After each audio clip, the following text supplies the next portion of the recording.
আপনারা এখানে যে গরুর খামারটি দেখতে পাচ্ছেন এটা হলো আমার পিসাতো বড় বোনদের গরুর খামার। আর আজকে ভিডিওটা হচ্ছে এই গরুর খামার নিয়ে। আর আপনাদের সবাইকে ভিডিওটা সম্পূর্ণ দেখার অনুরোধ রইল। তো চলেন ভিডিওটা শুরু করা যাক। তো হাই গাইস, আমি দীপ। আমার 30 দিনের চ্যালেঞ্জে আজকে ভিডিওটা হচ্ছে ডে 9। তো ডে 9 এ আপনাদের সকলকে স্বাগত। তো সকালবেলা দিদি আমাকে বললো যে গরুর খাদ্য ভাঙাতে হবে, তার জন্য আমি চলে এসেছি আমার দিদির বাড়িতে। আর আমার পিসাতো বড় বোনদের বাড়ি হচ্ছে পাত্রাইল, কিন্তু ওর বিয়ে হয়েছে আমাদের পাড়াই। আর ওর কখনো কিছু দরকার হলেও সবসময় আমাকে ডাক দেয়। যেহেতু ওদের গরুর খামারের খাদ্য ভাঙাতে হবে, এর কারণে আমি চলে এসেছি ওদের বাড়িতে। তারপর গরুর খাদ্যটা সুন্দরভাবে মাপ দিয়ে নিলাম। আর গরুর খাদ্যটা হচ্ছে ডাউল, আর এখন ডাউলের সঙ্গে মিশানো হচ্ছে কালো জিরা। আর এখন এটাকে সুন্দরভাবে নাড়াচাড়া দিয়ে ডাল এবং কালো জিরাকে মিশানো হচ্ছে। তারপর বস্তাটাকে মাপ দেওয়ার পর বস্তার ওজন হলো 16 কেজি। তারপর আমি বস্তাটাকে বাঁধার পর বস্তাটাকে তলিতে উঠিয়ে ফেললাম। আর এখন দিদি আমাকে 200 টাকা দিল খাদ্য ভাঙানোর জন্য। আর এখন আমি রওনা দিয়ে দিলাম গরুর খামারের খাদ্য ভাঙানোর জন্য মিলে। আর আপনাদের সঙ্গে দেখা হচ্ছে আমাদের হরজত দাদুর মিলে। আর গরুর খাদ্য ভাঙাতে কিন্তু আমি একা যাচ্ছি না, আমার সঙ্গে আছে আমার মামা। তারপর আমরা দুইজনে মিলে খুব সুন্দরভাবে ভ্যান গাড়ি চালিয়ে যাচ্ছি আমাদের হরজত দাদুর মিলে। আর এটাই হচ্ছে হরজত দাদুর মিল।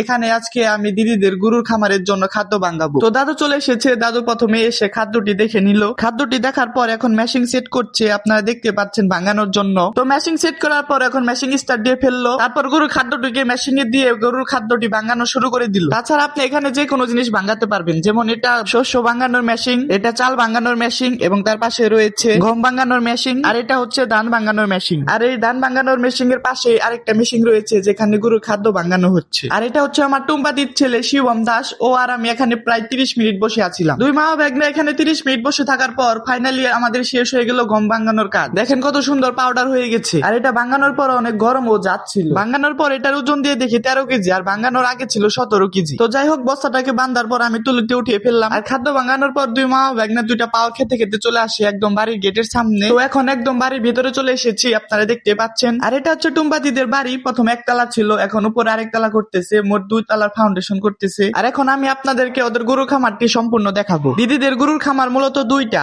এটা একটা, আর এখানে যে গরুর খামারটা দেখতে পাচ্ছেন এইটা একটা। এই দুইটা খামারই মূলত একদম একত্র করা। এখন চলেন খামারের ভেতরে যাওয়া যায়। এই খামারে মূলত আগে গরু পালা হতো, কিন্তু এখন পালন করা হয় না, কারণ এখন গরুর যে খাদ্যগুলা এই খাদ্য এই খামারে রাখা হয়। আর চারপাশে যে বস্তাগুলো দেখতে পাচ্ছেন এগুলো হচ্ছে সবই গরুর খাদ্য। আর কয়েকদিন আগে ওদের গরুর একটি বাচ্চা হয়েছে, দেখেন মামা কত সুন্দরভাবে আদর করতেছে ওকে। আর বাচ্চাটি দেখতেও কিন্তু অনেক সুন্দর হয়েছে। আর এখন গরুর সংখ্যা হচ্ছে 5টি। আর ওদের এই 2টি গরুর খামারে খুব সুন্দরভাবে 18 থেকে 20টি গরু ভালোভাবে লালন পালন করা যায়। আর এই খামারটি প্রত্যেকদিন পরিষ্কার করা হয় এবং খামারটি অনেক পরিষ্কার পরিচ্ছন্ন। আর এটা হচ্ছে আমার দিদি টুম্পাদি। দেখেন ও কত সুন্দরভাবে পাইপ দিয়ে খামারটি পরিষ্কার করতেছে। এখন দেখেন গরুর জন্য খাদ্য বানানো হচ্ছে, তারপর গরুকে খাবার দেওয়া হবে। আর এখন যে গরুটিকে খাবার দেওয়া হচ্ছে এই খাবারটা আমি একটু আগে মিলের থেকে ভাঙিয়ে নিয়ে এসেছি। আর গরুর এই খাবারটি এখন গরুকে দেওয়া হবে। আর সর্বশেষ যেহেতু রাত হয়ে গেছে, এখন খামারটিকে বন্ধ করা হচ্ছে। আরেকটা কথা গাইস, এই খামারটি কিন্তু সিসি ক্যামেরা দ্বারা নিয়ন্ত্রিত। দেখেন কত সিসি ক্যামেরা এখানে। আর শুধু খামার না, তাদের পুরো বাড়িটাই সিসি ক্যামেরা দ্বারা নিয়ন্ত্রিত। এখানে প্রায় মোট 18টি সিসি ক্যামেরা রয়েছে। আর ডে 9 এর ভিডিওটা আজকে এই পর্যন্ত। দেখা হচ্ছে আপনাদের সঙ্গে আবার ডে 10 এ। তো ততক্ষণ সবাই ভালো থাকবেন, সুস্থ থাকবেন। ধন্যবাদ।